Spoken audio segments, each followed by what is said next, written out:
اعوذ باللہ من الشیطان الرجیم، بسم اللہ الرحمن الرحیم۔ اب آتے ہیں جو ہم نے پچھلے ٹائم ٹاپک چنا تھا، وہ یہ کہ جو غیر مسلم، اور یا تو ہمارا مسلسل یہ ٹاپک ہی ہے کہ جو غیر مسلم اور ایسے مسلمان ہیں جو قرآن کے کئی آیتوں کو لے کر بڑے کنفیوژن کا شکار ہے، اور ہم کوشش یہ کرتے ہیں اس پلیٹ فارم کے ذریعے سے ان کا جو کنفیوژن ہے یا اشکال جن کو ہم اردو میں بولتے ہیں وہ دور ہو جائے، اور ان کو اللہ ہدایت کے نور سے نوازے، اور جو مسلمان ہیں ان کے دل میں اللہ راسخ ایمان پیدا کرے۔ وہ آیت مبارک کیا ہے؟ آج ہم پہلے 2 آیتیں میں تلاوت کر چکا ہوں اور اس کا مطلب بھی بتا چکا ہوں، اس کا کنفیوژن جو تھا اس کے ریلیٹڈ وہ ہم نے دور کرنے کی بھی کوشش کی ہے۔ اب آتے ہیں جو اس کی مین آیت ہے جس کو لے کر بڑا کنفیوژن ہے غیر مسلم اور مسلمان دونوں میں، وہ یہ کہ سورہ نمل آیت نمبر 40، قال الذی عندہ علم من الکتاب انا آتیک بہ قبل ان یرتد الیک طرفک فلما رآہ مستقرا عندہ قال ھذا من فضل ربی لیبلونی ااشکر ام اکفر ومن شکر فانما یشکر لنفسہ ومن کفر فان ربی غنی کریم۔ میں اپنی طرح سے ترجمہ کرنے کی کوشش کروں گا۔ قال الذی عندہ علم من الکتاب، اس نے کہا جس کے پاس تھا کتاب کا علم، انا آتیک بہ، میں تمہارے پاس اس کو لے کر آتا ہوں، قبل ان یرتد الیک طرفک، اس سے پہلے، یہ عربی کا ایک محاورہ ہے جس کا ترجمہ اس طرح بنتا ہے، اس سے پہلے کہ تمہاری آنکھ جھپکے، یا ہم اس کا آسان ترجمہ اس طرح کر سکتے ہیں، اس سے پہلے کہ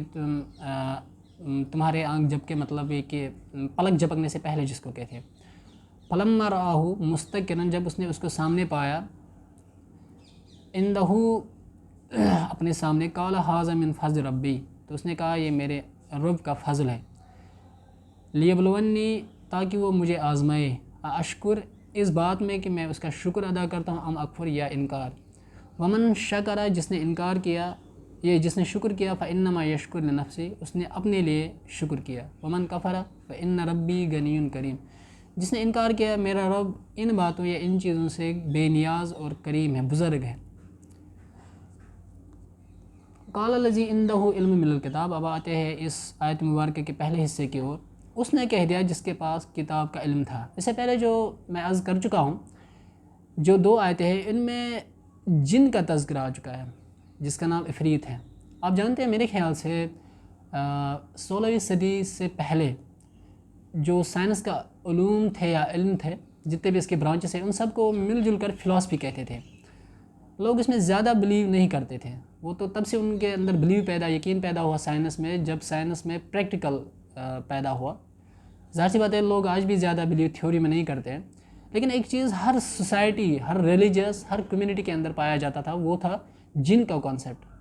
اگرچہ اس کا نظریہ، اس کے نام الگ الگ سے تھے، لیکن مانتے تو اس کو سبھی تھے،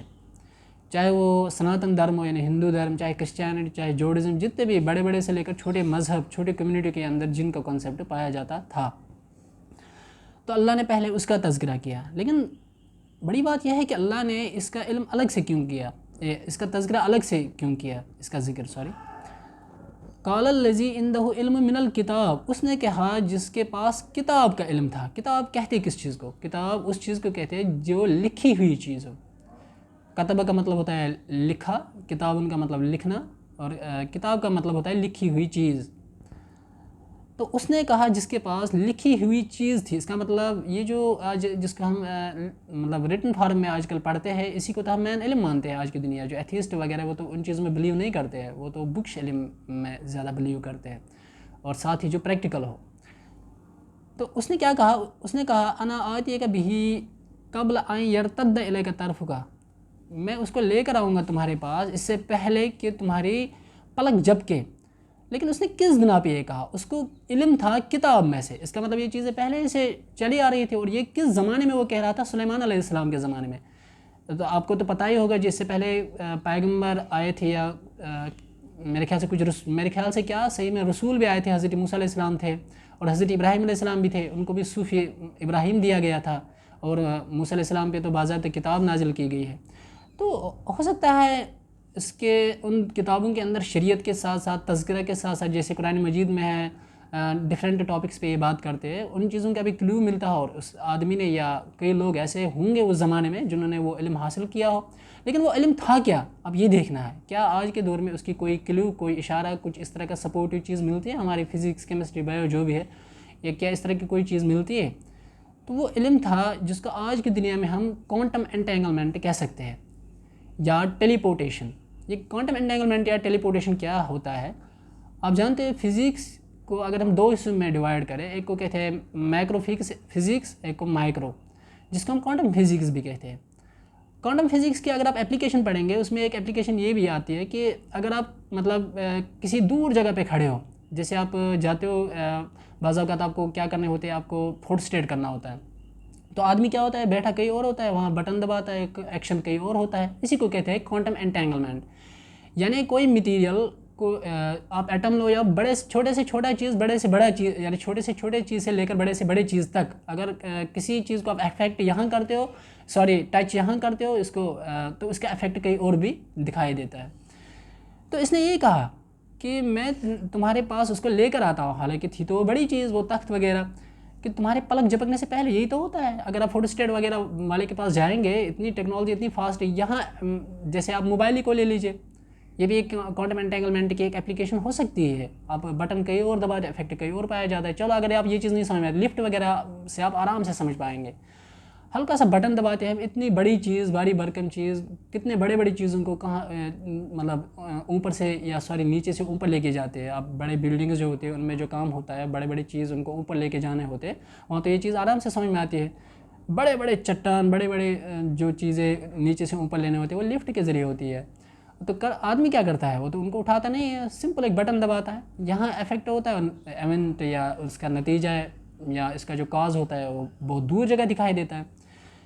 تو یہ آدمی کوئی جن نہیں تھا، جو علم آج تک بڑا فیمس علم تھا، جن لوگوں کے بارے میں، جن کی میں بات کر رہا ہوں، جنوں کے بارے میں تو یہ لوگوں کے اندر مشہور تھا کہ وہ کوئی بھی کام چٹکی سے کر سکتا تھا، لیکن اس ٹاپک کی اور کسی کو دھیان ہی نہیں گیا۔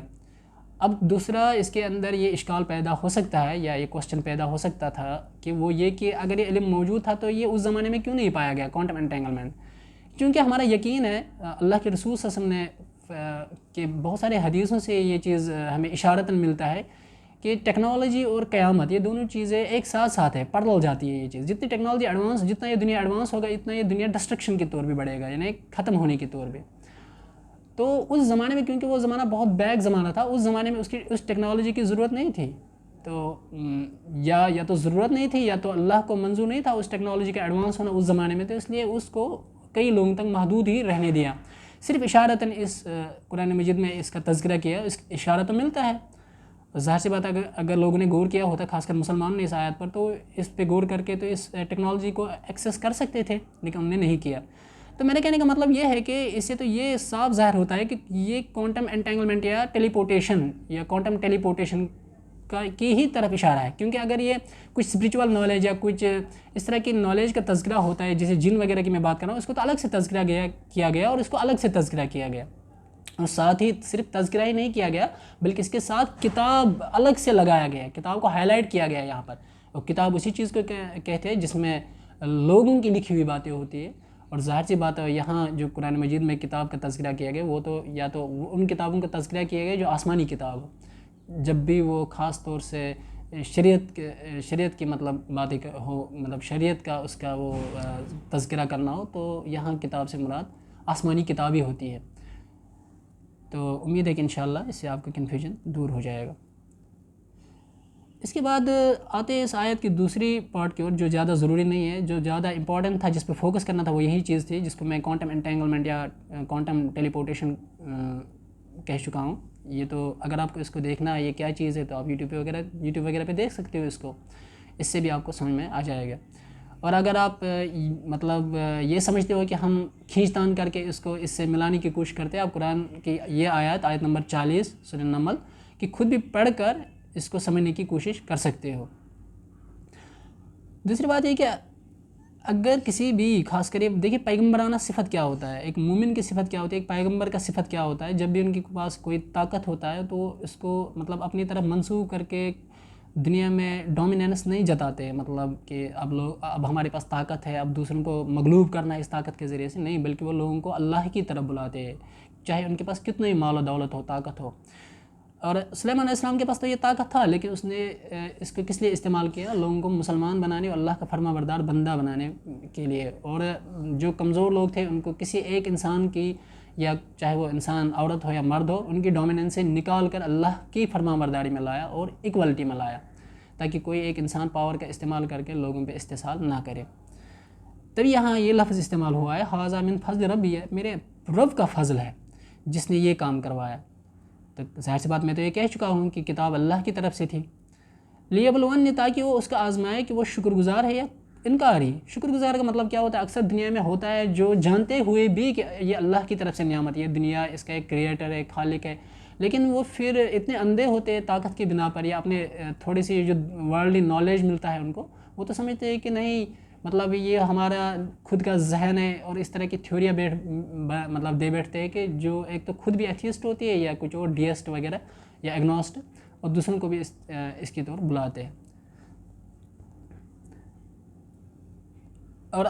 اگر مطلب دنیا میں کوئی بھی بڑا کارنامہ ہو، کوئی سائنٹسٹ ہو، کوئی فلاسفر ہو، کچھ بھی ہو، اس کے بعد اللہ فرماتا ہے کہ اگر یہ لوگ انکار کرتے ہیں، کچھ بھی کرتے ہیں، تو اللہ تو ان چیزوں سے بے نیاز، اللہ کو کوئی فرق نہیں پڑنے والا، اور کریم ہے۔ کریم کا مطلب ہوتا ہے،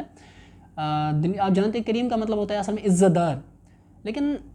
ہیومن سائیکالوجی کیا ہے؟ ہم اسی کو عزت دار سمجھتے ہیں، کہ جس سے مطلب ہم یہ سمجھتے ہیں کہ لوگ عزت دار کہیں، لیکن اللہ کے یہاں اس کی کوئی اہمیت نہیں ہے، آپ کہو اس کو یا نہ کہو، وہ تو اپنے وجود ہی میں عزت دار ہے، وہ تو اپنی کوالٹی میں ہی عزت دار ہے۔ یہ تو ایسے ہی ہوا ہے جیسے 2 اور 2 4 ہو گیا، اور کوئی کہتا نہیں 10 لوگ کہتے ہیں 2 اور 2 5، اور ایک لوگ کہتا ہے 2 اور 2 4، بھلے اس میں کوانٹٹی کم ہے، ایک ہی آدمی کہتا ہے 2 اور 2 4، لیکن ہے تو یہ اپنے آپ میں حقیقت۔ تو امید ہے انشاءاللہ اس ویڈیو کے ذریعے سے آپ کو ہدایت نصیب ہو۔ انشاءاللہ ایسے ویڈیو تو ہم بناتے رہیں گے، جو آپ کو اشکال ہو، اگر آپ کو کوئی سوال بھی ہو تو آپ پوچھ سکتے ہیں، انشاءاللہ اس کا آپ جواب اگلے ویڈیو میں ویڈیو کریں گے یا ریکارڈ کریں گے، پھر آپ تک پہنچانے کی کوشش کریں گے، تاکہ آپ کو ہدایت نصیب ہو۔ صلی اللہ علیہ وسلم۔